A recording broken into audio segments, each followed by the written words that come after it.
അപ്പോൾ ഈ ഒരു ഭാഗം ചെയ്തിട്ട് നമുക്ക് അതേപോലെ ഒന്ന് കെട്ടി കൊടുക്കാം കേട്ടോ. അപ്പോൾ ഈ ഒരു ഇതളെടുത്തിട്ട് ഞാൻ ചെയ്തിരുന്നത് അങ്ങനെ എടുത്തിട്ട് ഇത്രയേ ഉള്ളൂ. വളരെ സിമ്പിളാണ് ഇത് ചെയ്യാനായിട്ട് കേട്ടോ. അപ്പോൾ എൻ്റെ വീഡിയോ കാണുന്നവരെല്ലാവരും ഒന്ന് ലൈക്ക് ചെയ്യാനും ഷെയർ ചെയ്യാനും സബ്സ്ക്രൈബ് ചെയ്യാനും മറക്കല്ലേ കേട്ടോ. അപ്പോൾ ഞാൻ ഈ ഒരു ഭാഗത്തെ പോലെ ഇങ്ങനെ എടുത്തിട്ടുണ്ട്. അപ്പോൾ ഇത്രയും സിമ്പിളാണ് ഈ ഒരു ഹെയർ സ്റ്റൈല്. അപ്പോൾ എന്തായാലും ഇഷ്ടപ്പെട്ടെങ്കിൽ ഈ ഒരു വീഡിയോക്ക് കമൻറ്റ് ചെയ്യാനും കൂടി മറക്കല്ലേ. അപ്പോൾ നമുക്കൊരു ക്ലിപ്പ് എന്തെങ്കിലും വെച്ചൊന്ന് സെക്യൂർ ചെയ്ത് കൊടുക്കാം. അപ്പോൾ ഇത്രയേ ഉള്ളൂ. നമുക്ക് വേണമെങ്കിൽ ക്ലിപ്പ് ഉള്ളിലാക്കി വെച്ചിട്ട് സെക്യൂർ ചെയ്ത് കൊടുക്കാനൊന്നും ഒരു പ്രശ്നമില്ല. നല്ല ഭംഗിയുണ്ടാവും കാണാനായിട്ട്. അപ്പോൾ ഇത്രയേ ഉള്ളൂ പണി.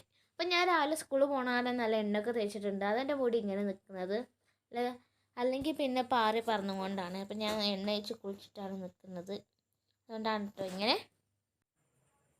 അപ്പോൾ ഇത്രയേ ഉള്ളൂ ഇന്നത്തെ വീഡിയോ. അപ്പോൾ വീഡിയോ ഇഷ്ടപ്പെട്ടാൽ ലൈക്ക് ചെയ്യാനും ഷെയർ ചെയ്യാനും സബ്സ്ക്രൈബ് ചെയ്യാനും മറക്കല്ലേ. അപ്പോൾ നിങ്ങൾക്ക് ഈ ഒരു ഹെയർ സ്റ്റൈൽ ഇഷ്ടപ്പെട്ടു എന്ന് ഞാൻ വിചാരിക്കണം. അപ്പോൾ വീണ്ടും ഒരു പുതിയ വീഡിയോ കാണുന്നത് വരെ ബൈ.